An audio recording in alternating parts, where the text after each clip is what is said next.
King of Gods. By Fast Food Restaurant, Kabanata 985. Manloloko. Ang apat na prinsipe sa itaas ng Heaven's Legacy Cities ay ganap na nakatutok sa Maze Palace habang ginagamit nila ang kanilang pseudo Crown Prince Seals para idirekta ang kanilang mga miyembro sa loob ng Maze Palace. Paminsan-minsan ay lumilitaw ang mga random na transparent sphere sa itaas ng Maze Palace. Sa loob ng mga sphere na ito ay mga larawan ng mga labanan. Sa loob ng isa sa kanila, bumaril si Zhao Feng patungo sa isang puno at kumuha ng pulang saranggola. Tulad ng inaasahan ng Heaven's Legacy Race, ang kanilang kakayahan sa paglikha ay hindi maisip. Sino ang nakakaalam kung gaano karaming mga lihim na dimensyon ang nasa loob ng isang larong ito? Natigilan si Shi Yulei, at nakaramdam siya ng kaunting panghihinayang na hindi niya ito naranasan mismo. Tumingin si Shen Jizi sa Maze Palace sa ibaba at tila hindi nakatutok sa kahit ano. Sa halip, parang may hinuhulaan siya. Mabuti. Tinalo ni Zhao Feng ang Sacred Lord Black Demon at nanalo ng 10% ng kanyang Draconic Providence. Bulalas ni Shi Yulei. Ang globo na nagpapakita kay Zhao Feng pagkatapos ay nawala. May tapang at husay si Brother Zhao. Nagpakawala ng hininga ang ikasyam na prinsipe. Dahil sa kanyang pagkakamali, nagawang lapitan ng Sacred Lord Black Demon si Zhao Feng at magsimula ng laban, ngunit sa kabutihang palad, nanalo si Zhao Feng. Ang kakayahang umangkop ni Zhao Feng sa mga hindi kilalang kapaligiran ay madaling nalampasan ang iba. Pakikinggan ko si Zhao Feng at ididirekta ko lang sina Old Ying at Su Qingling. Naniwala ang ikasyam na prinsipe sa desisyon ni Zhao Feng. Sa loob ng gumagalaw na Maze Palace, nakilala ni Jing Kai ang isang elder na nakasuot ng Asher robe mula sa koponan ng 4th Prince. Hahaha. Si Jing Kai mula sa team ng 9th Prince. Isang masamang ngiti ang ipinakita ng matanda na nakasuot ng Asher na damit habang umaarangkada siya. Sa sandaling naabot niya ito sa loob ng isang tiyak na hanay ng Jing Kai. Weng. Nagsimulang umikot ang mga tanawin sa kanilang paligid, at lumitaw sila sa ibang dimensyon. Hinarap ni Jing Kai ang matanda na nakasuot ng asol na damit sa loob ng isang kagubatan. Ilang daang taga-nayon ang umiiyak at nagmamakaawa habang nakaluhod sila sa likod ni Jing Kai. Bayani, iligtas mo ang aming nayon. Dumating na naman ang grupo ng mga bandido. Pakiusap tulungan mo kaming maalis ang mga bandido na ito. Sa kabilang banda, sa likod ng nakaasol na matanda ay may ilang dosenang mukhang mabangis na mga bandido na may hawak na malalaking espada at palakol. Big Brother, atake tayo. Oo, ilang buwan na kaming hindi kumakain ng karne na magkapatid. Nanlalaki ang mga mata ng matanda na nakasuot ng Asher, at ang kanyang bigot ay umihip sa galit. Bagamat alam niyang random lang ang lahat dito at peke ang lahat ng nilalaman, siya ang Regulations Elder ng isang 3-star power sa katotohanan, ngunit sa larong ito, siya ang pinuno ng isang grupo ng mga bandido. Jing Kai, tapusin na natin ito. Ang nakaasol na nakadamit na Elder ay sumimangot ng walang pasensya. 3 stances of the Green Ocean. Ikan-away ng matanda na nakasuot ng Asher na damit ang kanyang kamay, at ang mga alon ng tubig ay bumuo ng isang madilim na berdeng whirlpool na dumaan patungo kay Jing Kai. Si Jing Kai ay nagbabantay, at isang maliwanag na gintong liwanag ang lumitaw sa paligid niya. Shoo! Ang gintong liwanag ay sumama sa madilim na berdeng tubig. Sinira ng lakas ng shockwave ang mga kalapit na bundok at ilog. Hihihi, Jing Kai, kaka-rating mo lang sa quasi-sacred lord level. Tama ba? Tumawa ang nakaasol na matanda. Boom! Nang natakpan ng madilim na berdeng tubig si Jing Kai at tuluyan na siyang lalamunan, isang malabong gininto ang Eye of Heaven ang lumitaw sa kanilang dalawa. Isang surge ng eye intent na umabot sa langit ang biglang bumaril patungo sa nakaasol na matanda. Arg!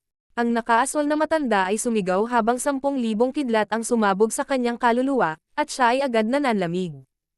Agad na sumugod si Jing Kai, at hindi mabilang na mga gintong sinag ng liwanag ang pumatay sa mga bandido. Panalo, Jing Kai. Tunog ng mekanikal na boses. Paano ito posible? Ang mata na iyon. Ang matanda na nakasuot ng asol na damit ay may natigilan at nakakatakot na ekspresyon. 10% ng Draconic Providence ng nakaasol na Elder ay pumasok sa Dragon Jade ni Jing Kai. Salamat, Master. Sabi ni Jing Kai sa mababang tono. Kasabay nito ang hiyawan ng mga taga-nayon sa likuran niya. Bayani, Salamat sa pagligtas mo sa aming nayon. Ang regalong ito ay kaunti lamang ng aming pasasalamat. Natigilan ang mga ekspresyon ng lahat ng nasa batong entablado ng ikaapat na prinsipe. Paano natalo ang nakaasol na matanda?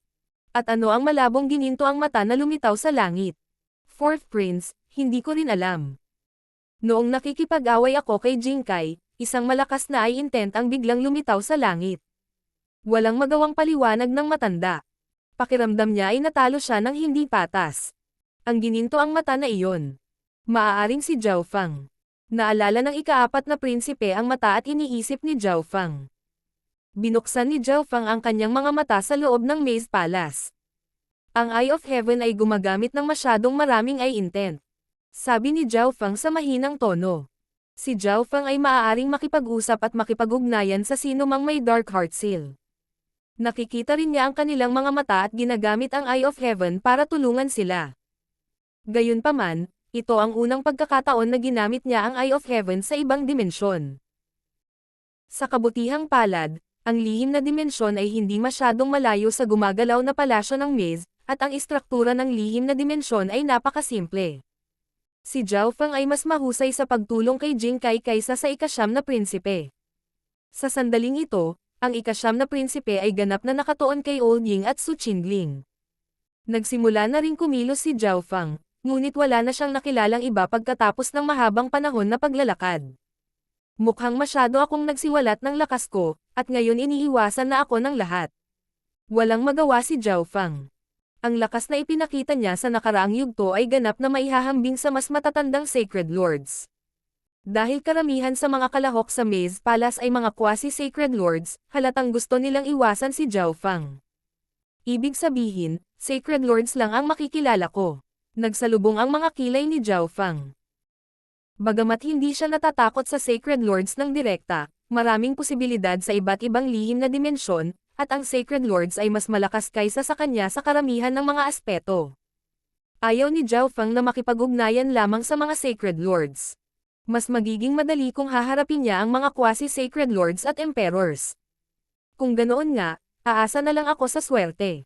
Isang surge ng wind lightning ang lumitaw sa paligid ni Zhao Fang. Whoosh! Isang pares ng scarlet wings of lightning ang naka-extend sa likod niya. Whoosh! Pumili ng random na direksyon si Zhao Fang, naging kidlat, at kumislap pasulong. Habang ang iba ay maingat na gumagalaw sa ilalim ng patnubay ng kanilang mga prinsipe, gumamit si Zhao Fang ng isang lihim na pamamaraan na nakabatay sa bilis at lumipat sa pabago-bagong Maze Palace sa lalong madaling panahon. Kung sino ang una niyang nakilala ay siya pa ang makakalaban niya. Luo Zun, hindi maganda. Nilapitan ka ni Zhao Fang. Biglang tumunog ang boses ng ikawalong prinsipe sa isip ni Luo Zun. Tumigil sandali si Luo Zun. Bagamat alam niyang hindi siya ang kalaban ni Zhao Fang, ayaw niyang tumakbo sa pagkakataong ito.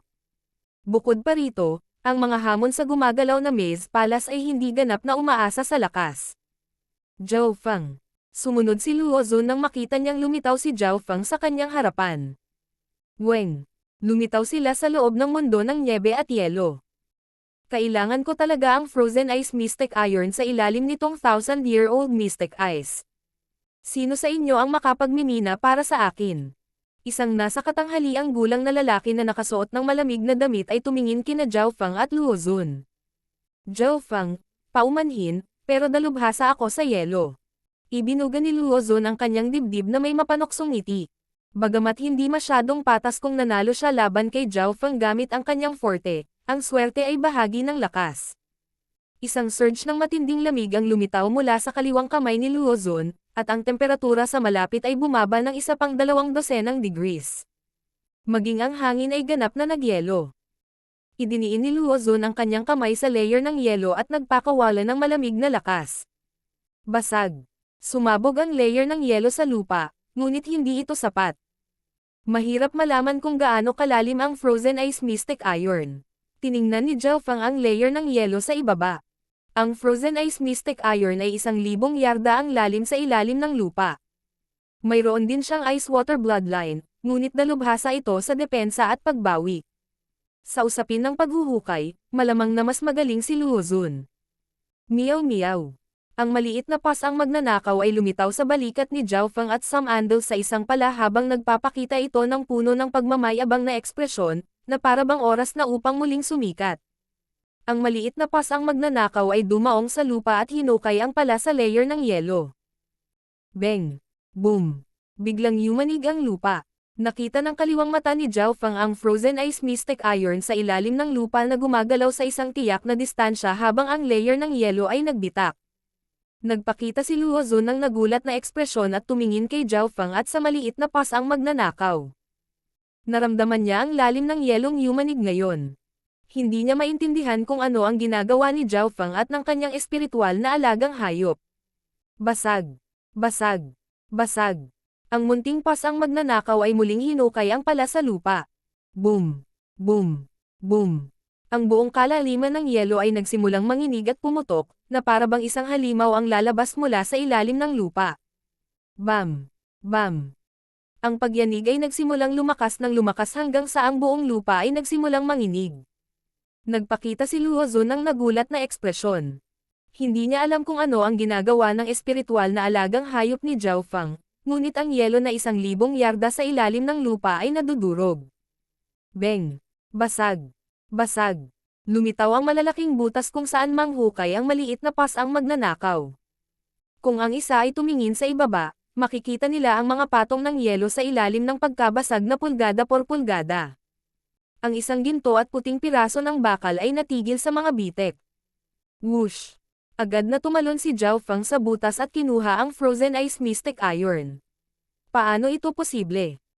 Si Luo Zun, na nagpapalipat-lipat pa rin ng kanyang kapangyarihan ng ice, ay agad na napatulala.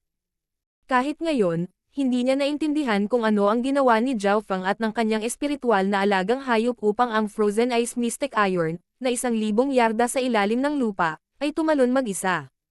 Salamat, binata. Ito ang iyong gantimpala.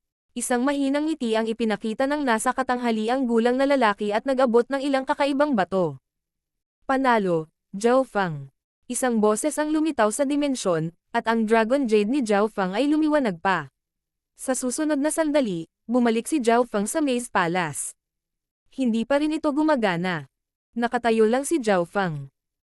Kung hindi dahil sa katotohanang nagpasya si Luo Zun na singilin sa kanya, hindi man lang namalayan ni Zhao Feng na may tao. Ang kanyang mga pandama ay mabigat na pinigilan, at ang kanyang kaliwang mata ay hindi nakakakita ng kahit ano. Ito ay talagang medyo mahirap. Kung ang kaliwang mata ko ay hindi nakakakita sa mga dingding ng Maze Palace, paano naman ito? Biglang may naalala si Zhao Feng. Weng! Isang mahinang gininto ang pagkagambala ng liwanag ang lumitaw sa mata ni Zhao Feng. Habang ang kanyang kaliwang mata ay may kakayahang makakita sa mga bagay na likas, ang bagong kakayahan ng kanyang gininto ang mata ay may mas malakas na bersyon ng kakayahang iyon. Gumagana siya. Lubhang masaya si Zhao Feng. Sa sandaling ito, kahit saan siya tumingin gamit ang kanyang kaliwang mata, ang lugar na iyon ay magiging isang mundo na binubuo ng malabong gintong mga atomo. Nakikita na niya ngayon ang ilang dosenang metal na pader. Ang istruktura ng mga atomo na bumubuo sa mga metal na pader ay lubhang komplikado. Ito ay talagang ilang dosenang beses na mas komplikado kaysa sa istruktura ng isang peak Earth grade na sandata. Siyempre, hindi iyon ang pinagtutuunan ni Zhao Feng.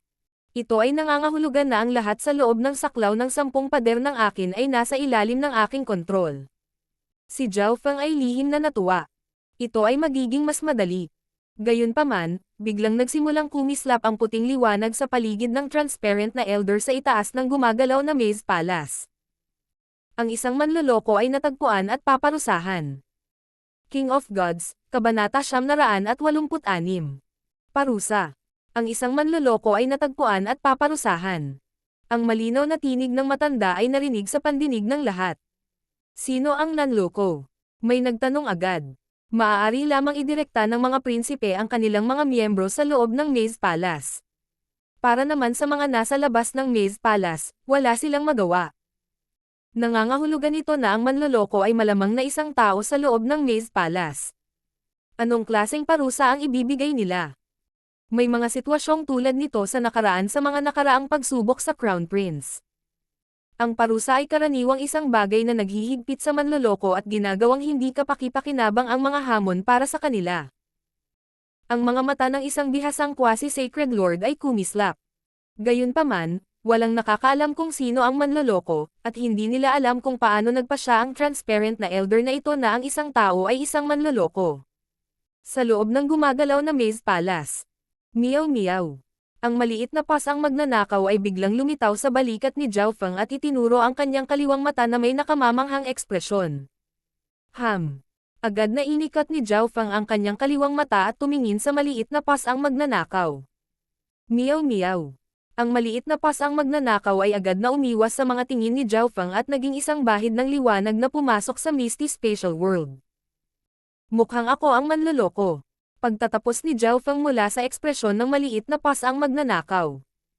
Hindi niya alam na ang paggamit ng kaliwang mata ay magreresulta sa pagiging mandiraya. Ang parusa mula sa Heaven's Legacy Cities ay malamang na napakasama. Kasabay nito, isang malamig, malakas na mekanikal na boses ang tumunog sa isipan ni Zhao Feng. Dahil mayroon kang isang bagay o gamit na nakakakita sa pamamagitan ng mga bagay, ito ay lubhang nakaapekto sa mga patakaran ng Maze Palace at sa pagiging patas ng laro.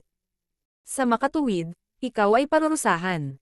Una, ang iyong lokasyon ay ipapakita sa lahat ng nasa Maze Palace. Madarama nila ang iyong mahirap na lokasyon. Pangalawa, hindi ka maaaring umalis sa laro maliban kung matalo ka ng 3 beses sa normal na halaga ng Draconic Providence. Pangatlo, kapuputan ka ng iba't ibang karakter sa mga eksena at magiging kontrabida. Huminto si Zhao Feng ng mahabang panahon bago sumigaw. Iyan ang parusa. Agad na nagpakawala ng hininga si Zhao Feng. Inisip niya noong una na ang Heaven's Legacy City ay hahatulan siya ng personal o kung ano. Mukhang nag-alala ako sa wala. Ang 3 panuntunan ay nakaapekto lamang sa laro at nagbigay ng kawalan sa manloloko. Hihihi, magiging mas madali ito. Biglang ngumiti si Zhao Feng. Ang unang bahagi ng parusa ay nagbigay daan sa lahat sa Maze Palace na maramdaman ang lokasyon ni Zhao Feng.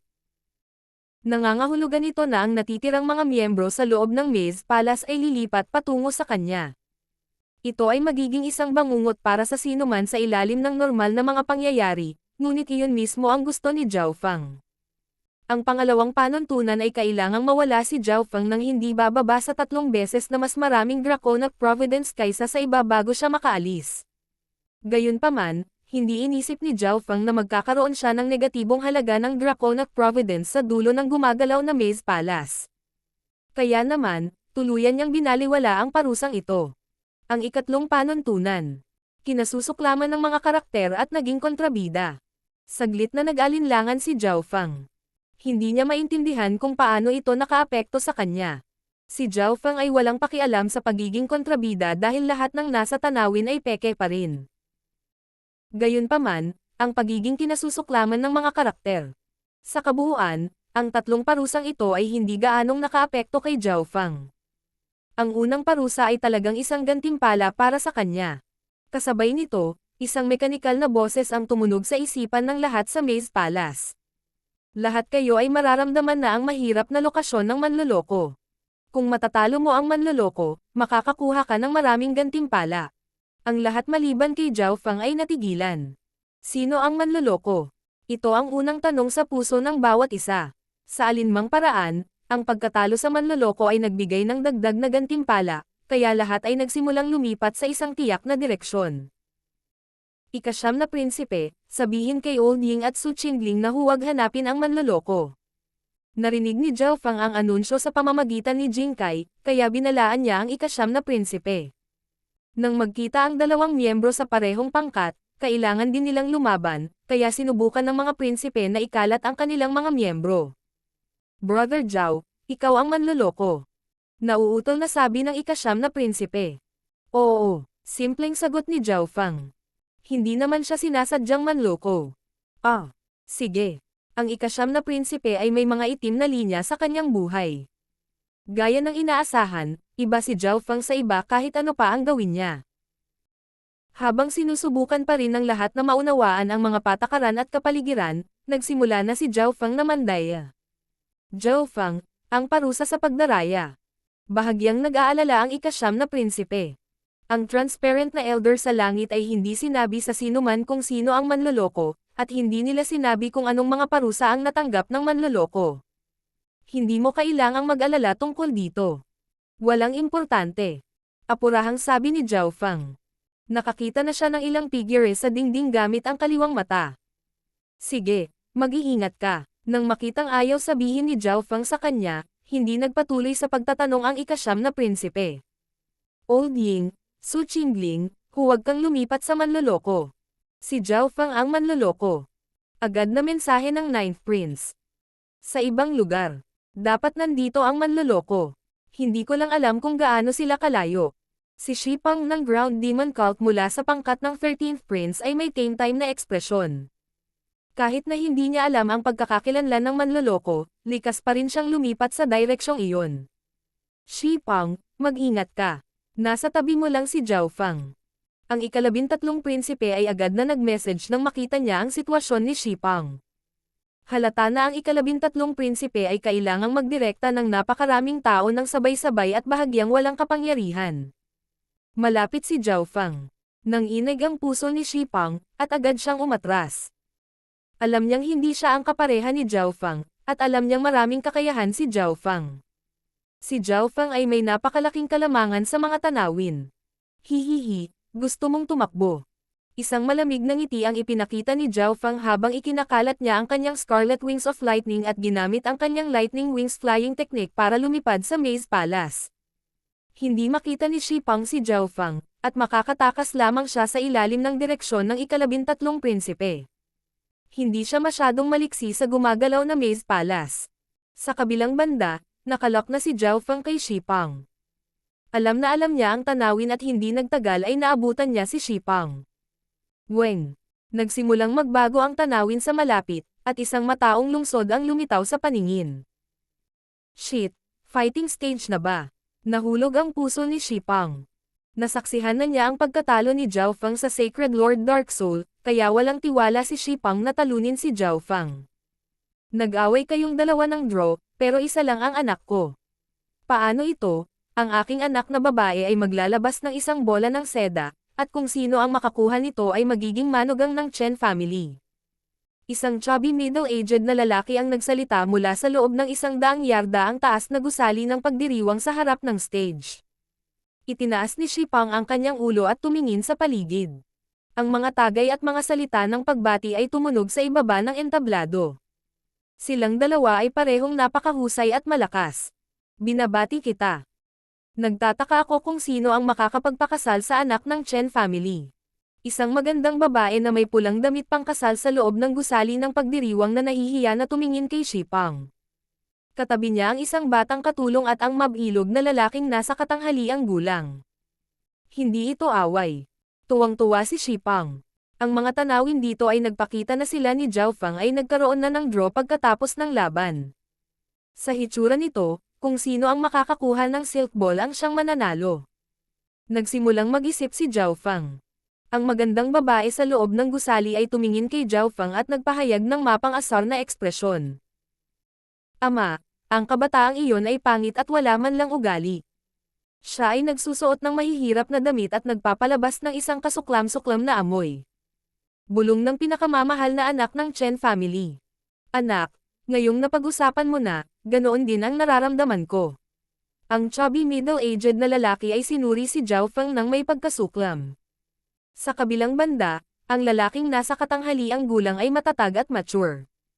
Ang karunungan ay tila nagniningning sa kanyang mga mata. Napaka-charming niya.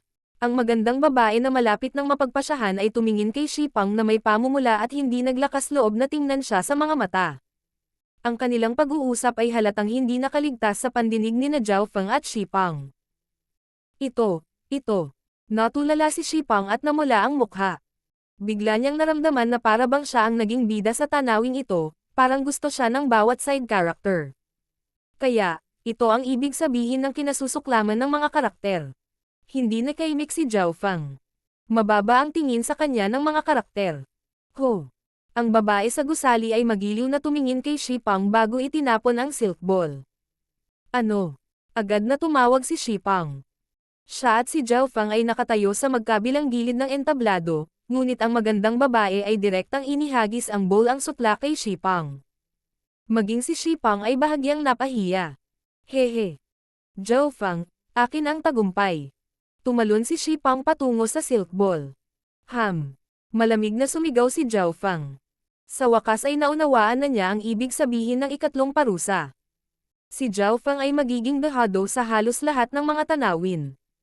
Ayon sa setting ng larong ito, siya at si Shipang ay hindi maaaring mag-atake sa isa't isa, maaari lamang nilang subukang makuha ang silk ball. Gayunpaman, ang silk ball ay lumipad patungo kay Shipang at napakalayo mula kay Zhao Fang. Kung ang kalaban ni Zhao Fang ay isang Sacred Lord, baka natalo na siya. Meow meow.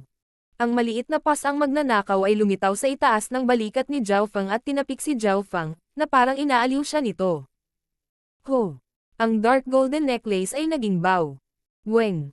Hinayla ng maliit na paws ang magnanakaw ang bowstring, at isang maitim na gininto ang sinag ng liwanag ang bumaril patungo sa bowl ang seda. Whoosh! Bumalik ang madilim na gininto ang sinag ng liwanag kasama ang bowl ang seda. Ang armas ng maliit na magnanakaw na pusa ay pinahusay ng Heaven's Legacy City at mas maliksi kaysa dati. Kinuha ni Zhao Fang ang silk ball. Ano? Paano ito posible? Natigilan si Shipang habang nakatingin sa busog sa mga paan ng maliit na magnanakaw na pusa. Dahil nakuha ng bayaning ito ang bola ng seda, magiging iyo ang aking anak na babae. Napabuntong hininga ang chubby middle-aged na lalaki sa building. Ang silk ball na nahuli ni Zhao Fang ay naging isang matangkad na pulang bulaklak na may kaaya-ayang amoy na nagpakalma sa kanya nang maamoy niya ito. Panalo, Zhao Fang.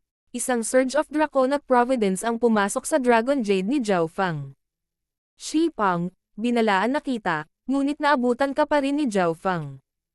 At pagkatapos ay natalo ka. Ang galit na dagandong ng ika-13 prinsipe ay tumunog sa isipan ni Shipang. Weng! Nawala ang tanawin, at muling nagpakita si Zhao Fang sa Maze Palace. Ang lahat ay nawala ang lokasyon ng manloloko ngayon lang, ngunit pagkatapos na lumitaw si Zhao Fang sa isang random na lugar sa Maze Palace, muli silang itinuro sa kanya. Ang manloloko ay nasa direksyon na iyon.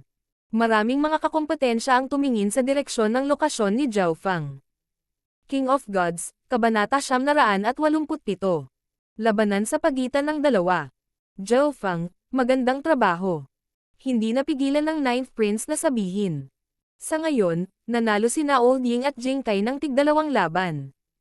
Sa ilalim ng patnubay ng ika-9 na prinsipe, si Su Qingling ay walang nakilala, kaya wala siyang panalo o pagkatalo, samantalang si Zhao Fang ay mayroon ng 3 panalo. Nangangahulugan ito na ang kanyang koponan ay mayroon ng 7 panalo, na dapat ang pinakamahusay na resulta sa pagitan ng 4 na prinsipe. Halatang alam ng Ninth Prince kung bakit. Ang dahilan kung bakit matagumpay na nanalo si Old Ying ng 2 laban sa ngayon ay dahil sa kanyang paggabay. Dahil kailangan lang ng ika-9 na prinsipe na idirekta sina Old Ying at Su Qingling, mas madali niya ito kaysa sa iba.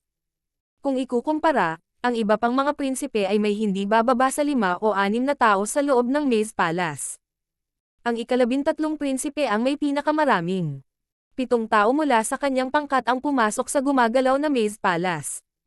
Ang iba pang mga prinsipe ay kailangang subaybayan ang lahat ng mga miyembro ng kanilang koponan at makipag-usap sa kanila. Halatang hindi nila magagawa ang anumang gusto nila, kaya marami silang pagkakamali. Tanga, Zhao Fang. Ang ika-13 prinsipe ay nagmura. Nakilala ng isa sa kanyang mga miyembro si Zhao Fang sa Maze Palace at 2 beses na itong natalo. Kamahalan, mukhang sinasadya ni Zhao Fang na guluhin tayo. Ang Zhao Fang na ito ay masyadong masama. Hindi man lang natin siya na-offend. Nag-usap ang ilang miyembro sa likod ng ika-13 prinsipe, at ang mukha ng ika-13 prinsipe ay naging itim. Napagtanto niya na tila sinadya ni Zhao Fang na gumawa ng gulo para sa kanyang mga miyembro.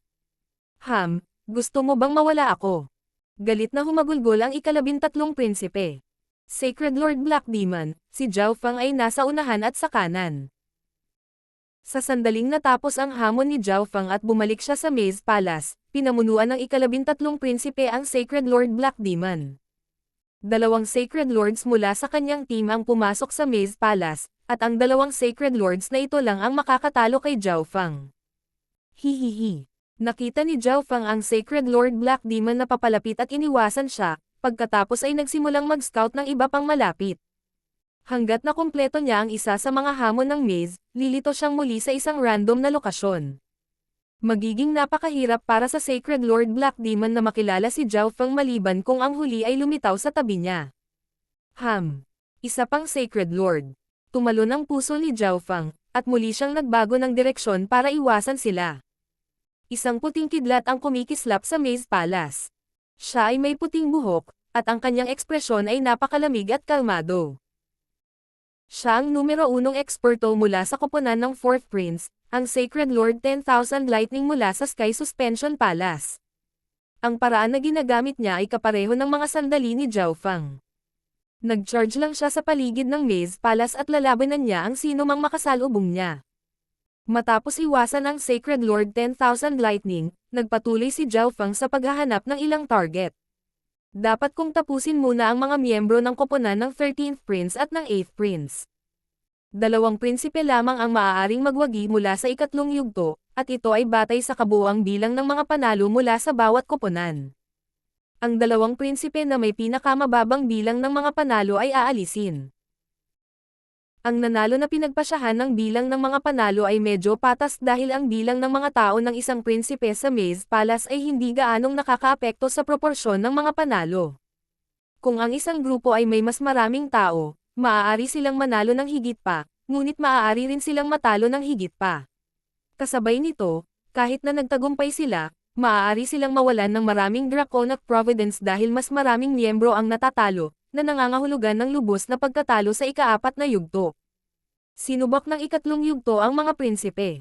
Kailangan nilang maging mahusay na mga commander at manalo ng maraming laro hanggat maaari habang tinitiyak na mayroon silang sapat na Draconic Providence para sa huling yugto.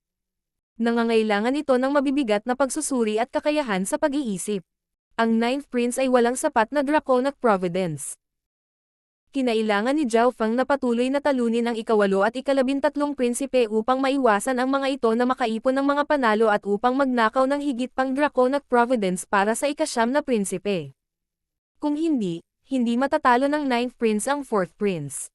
Bagamat nagpadala si Zhao Fang ng ilang lumilipad na hayop kasama ang Dragon Jades upang mangalap ng Draconic Providence, 2 sa kanila ang naaksidente. Noong nagkaproblema ang 2 lumilipad na alagang hayop na ito, si Zhao Fang ay abala at hindi sila matulungan, kaya hindi mailagay ni Zhao Fang ang lahat ng kanyang pag-asa sa mga espiritual na alagang hayop. Higit pa rito, kung hindi sila mananalo sa ikatlong yugto, hindi mahalaga kung gaano karaming Draconic Providence ang nakolekta ni Zhao Fang mula sa kanila. Yu Tianhao. Tumigil si Zhao Fang. Si Yu Tianhao ay napakabilis na lumalapit sa kanya, marahil dahil ang ika-8 prinsipe ang nagtuturo sa kanya. Kung ganoon nga, mag-away tayo ulit. Ngumiti si Zhao Fang. Naalala pa niya kung paano nagdeklara ng digmaan si Yu Tianhao sa kanya sa mga laban para sa mga posisyon. Malinaw na bibigyan niya ng mukha si Yu Tianhao. Zhao Fang. Nagbago ang ekspresyon ni Yu Tianhao. Weng. Ho. Nagsimulang magbago ang tanawin sa kanilang paligid, at lumitaw ang 2 sa isang patio sa tabi ng nakasisilaw na gininto ang bulwagan. Zhao Fang, ayusin natin ito minsan at para sa lahat. Ang layunin ng labanan ay bumaril mula sa mga mata ni Yu Tianhao, at isang pagdagsa ng walang limitasyong kapangyarihan ay malapit nang lumabas sa kanyang katawan. Ganon din ang pinaplano ko. Ang bloodline sa loob ng katawan ni Zhao Fang ay tila nagsimulang kumulo. Gayunpaman, sa sandaling ito, galit na lumakad ang mahalagang anak na babae ng isang malaking pamilya. Gusto kong makakita ng labanan sa pagitan ng mga espiritual na alagang hayop. Ang mahal na anak na babae ay umungal kina Zhao Fang at Yu Tianhao. Nagkatinginan sina Zhao Fang at Yu Tianhao at nagpas siyang lubusang huwag pansinin siya. Di ba beast tamer kayong 2 ng pamilya ko? Gusto kong makakita ng away sa pagitan ng mga espiritual na alagang hayop. Lalong nagalit ang mahal na anak matapos makitang wala ni isa sa kanila ang nag-react. Nagagalit ako sa pagtingin lang sayo. Hindi ko maintindihan kung bakit gusto ng Bai family ang isang pangit na beast tamer. Ang mahalagang anak na babae na ito ay lalong nagalit matapos makita si Zhao Fang at nagsimulang sampin siya. Tumigil sandali si Yu Tianhao. Bakit labis na kinasusuklaman ng mga karakter si Zhao Fang? Hindi nakaimik si Zhao Fang. Gaano man ang pagkamuhi sa kanya ng mga karakter, hindi na kailangang kotsain siya batay sa hitsura sa bawat oras.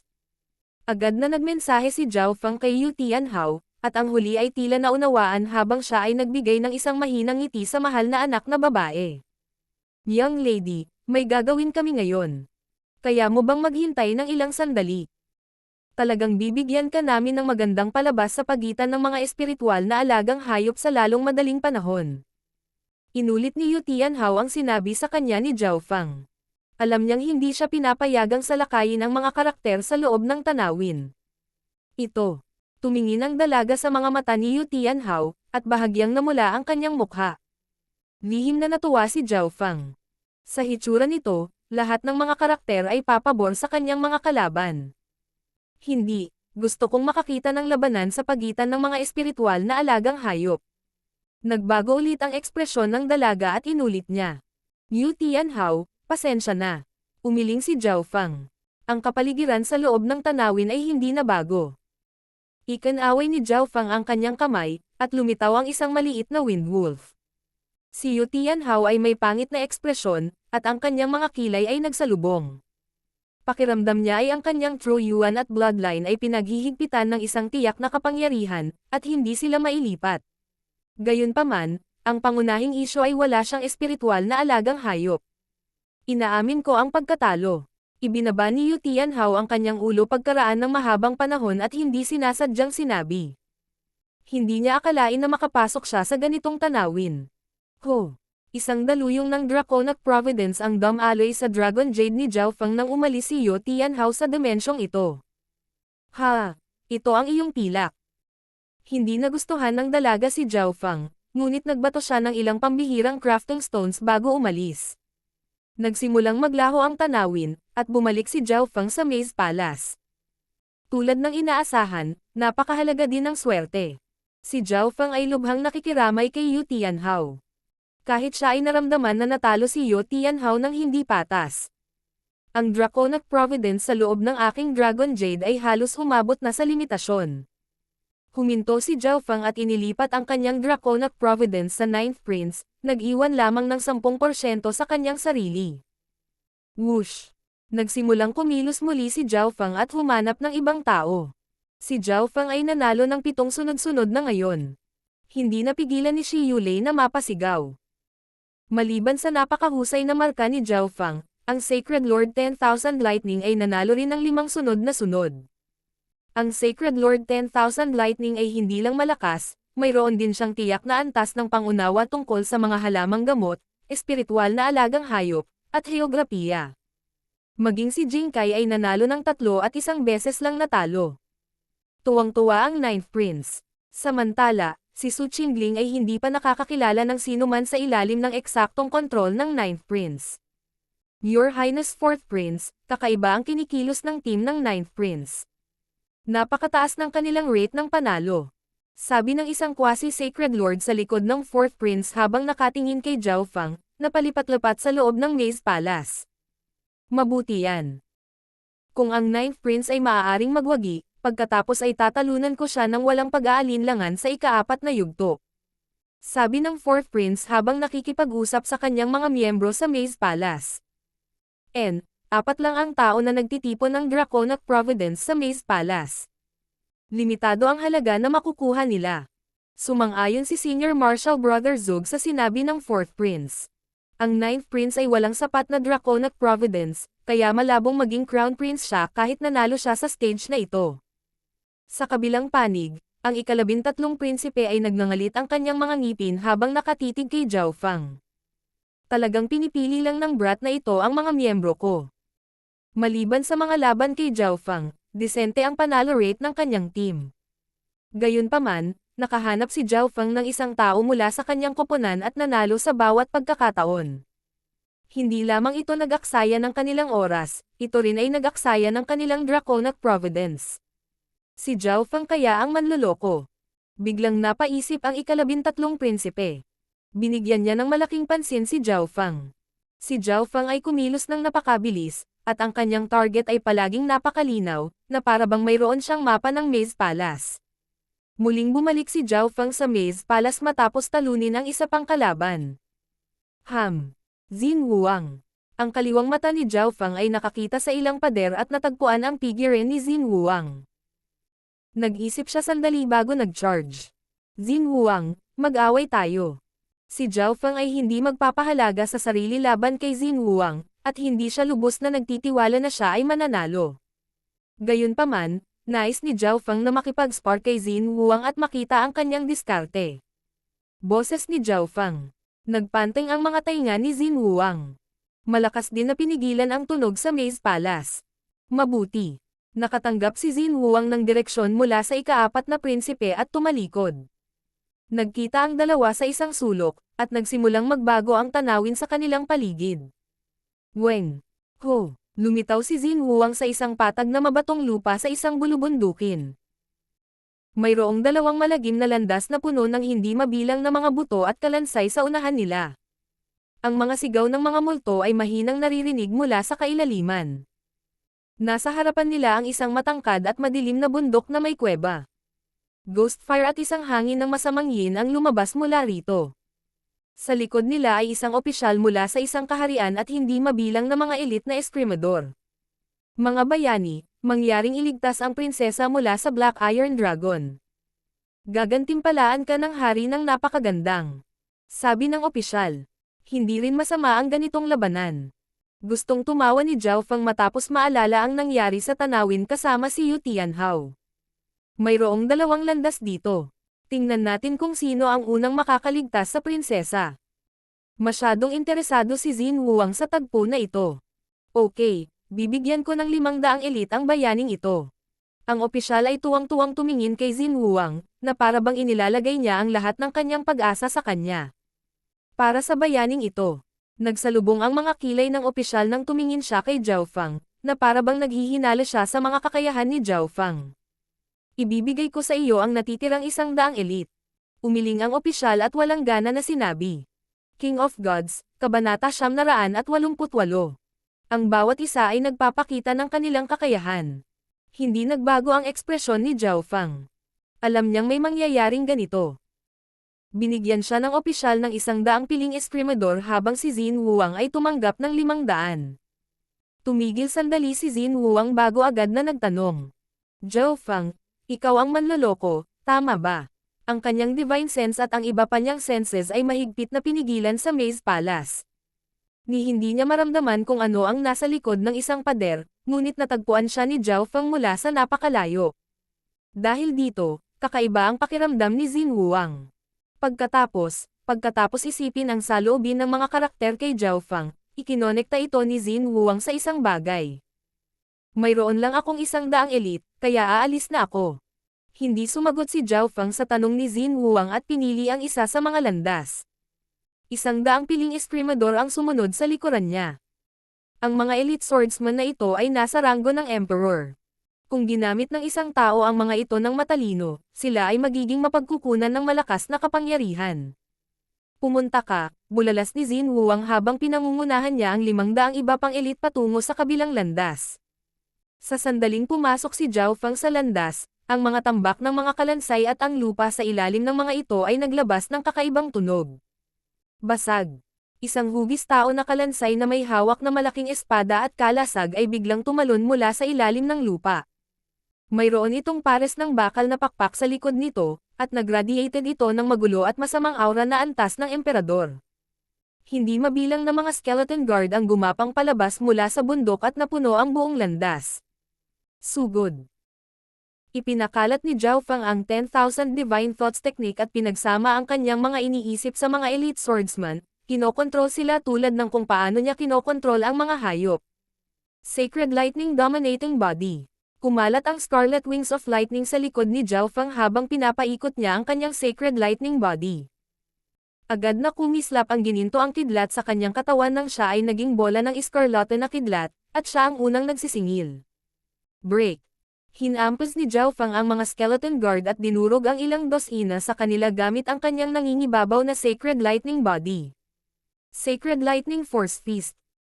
Nagsimulang kumaluskos ang Sacred Lightning Body ni Zhao Feng habang sumuntok siya sa kakaibang ritmo, na nagpapadala ng mga sinag ng liwanag sa langit at lupa. Ho! Boom! Boom! Punong-puno ng hangin ang mga kamaong gawa sa gintong kidlat. Napakalakas at nakakatakot, at bawat pag-atake ay maaaring makabasag ng ilang skeleton guard.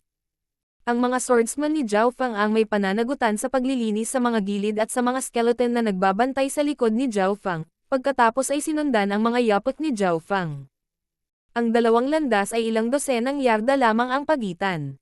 Nakikita ni Zhao Fang ang sitwasyon ni Xin Huang sa pamamagitan lamang ng paglingon.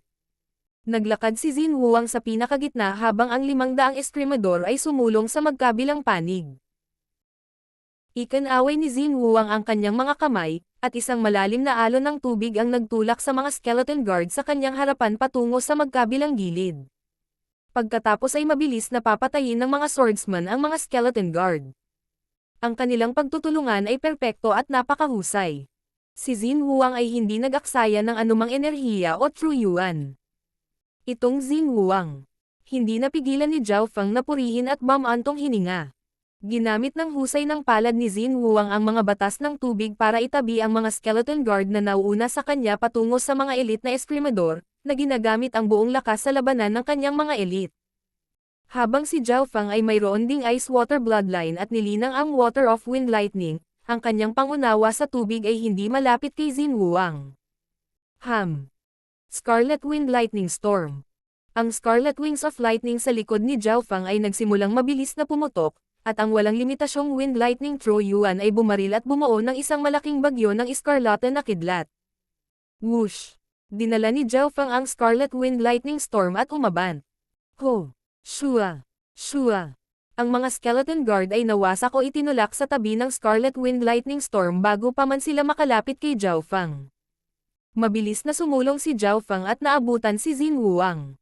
Ang kanyang Scarlet Wind Lightning Storm ay may napakalaking range at napuno ang buong landas. Nangangahulugan ito na mabilis na mapatay ng kanyang mga elite swordsman ang iba pang mga skeleton guard at sundan siya. Sino ang nakakaalam kung anong uri ng mga kaaway o panganib ang darating mamaya? Hindi ko basta-basta may iwan ang mga elite swordsman na ito. Bulong ni Zhao Fang. Kung iiwan niya ang 100 eskrimador na ito, ano ang kanyang gagamitin para talunin si Xin Huang, na may 500 piling eskrimador? Sa kabutihang palad, kontrolado ni Zhao Fang ang 100 eskrimador na ito ng napakahusay, kaya't ang kanilang lakas sa pakikipaglaban ay maihahambing sa hindi bababa sa 300 elite. Matapos makita ni Xin Huang si Zhao Fang na mabilis siyang naabutan, siya ay umungal. Ang kanyang palm intent ay biglang nagbago, at isang layer ng berdeng ilaw ang bumalot sa kanyang mga kamay. Ang mga pinsala sa mga elite na eskrimador ay mabilis na gumaling dahil ang berdeng ilaw ay tumama sa kanila. Tumayo si Xin Huang at iwinagayway ang kanyang mga palad. Isang kakaiba at malalim na ripple ang sumanib sa lupa sa ibaba. Ang hindi mabilang na makakapal na puno ng ubas ay biglang tumubo sa landas ni Xin Huang. Ang mga kahoy na baging na ito ay mabilis na gumalaw at dinurog ang ilang skeleton guard sa lupa.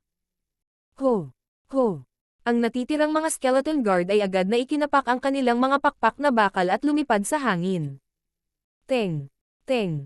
Si Xin Huang at ang mga elite swordsman ay lumakad sa mga puno ng ubas habang sila ay gumagalaw, na pinabilis pa ang kanilang bilis.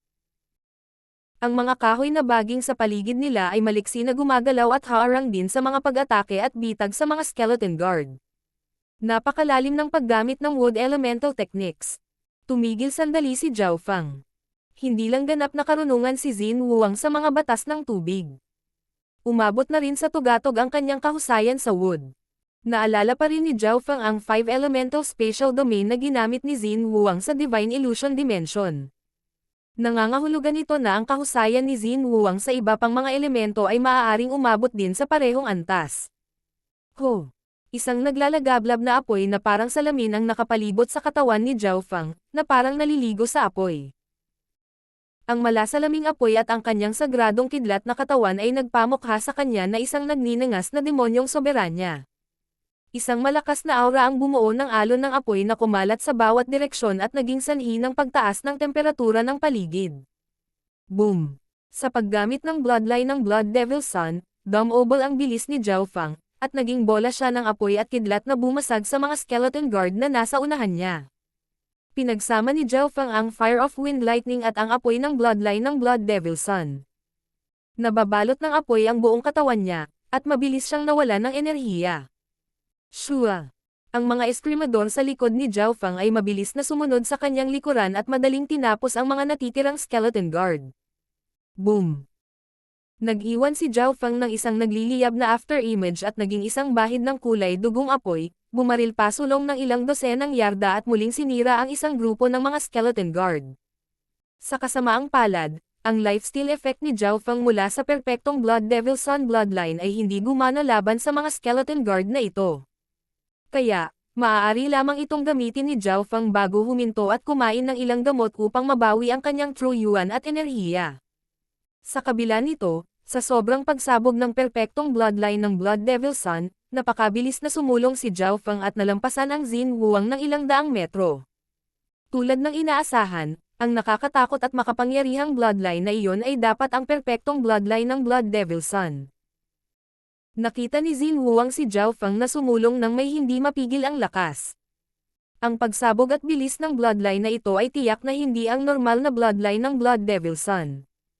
Higit pa rito, masasabi rin niya na ang 100 elite na eskrimador ni Zhao Feng ay napakabilis at may matulin na pag-atake.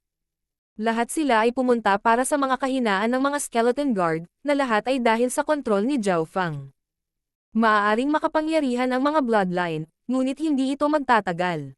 Mahinahong sabi ni Xin Huang habang ginagamit niya ang mga batas ng tubig at kahoy upang patuloy na sumulong. Naniniwala siya na kakailanganin ni Zhao Feng na magpahinga pagkatapos gamitin ang kanyang bloodline, na magpapabagal sa kanya.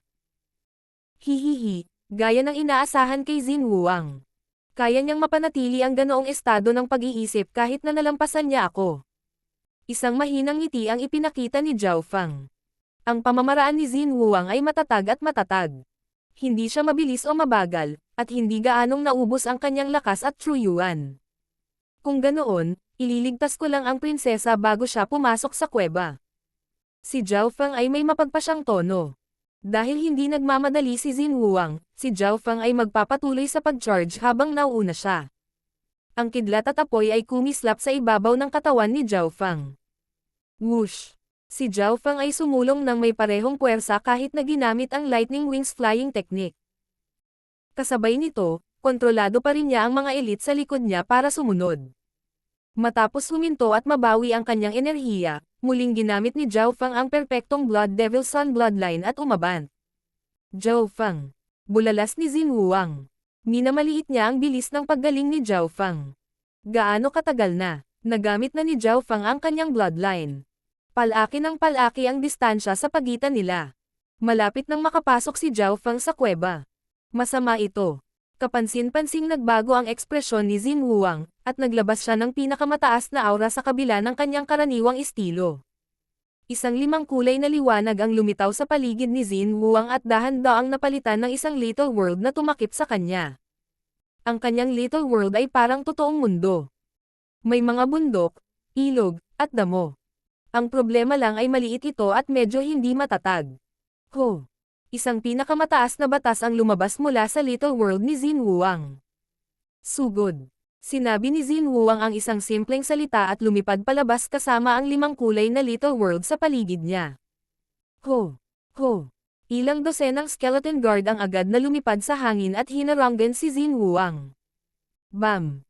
Basag!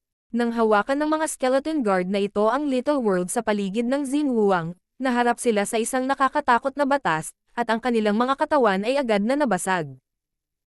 Iniwan ni Xin Huang ang 500 elite at lumundag sa ere. Bam! Bam! Bam! Lahat ng skeleton guards na lumapit sa kanya ay nagkapira-piraso. Malinaw na nakikita ni Zhao Feng ang lahat ng ito. Iyon. Iyon ay isang little world na binuo ng lahat ng 5 elemento. Natigilan si Zhao Feng. Nasuri na niya iyon, kung gusto ng isang tao ang isang little world na maihahambing sa totoong mundo, kailangan muna nilang maunawaan ang lahat ng 5 elemento at pagsamahin ang mga ito sa kanilang little world.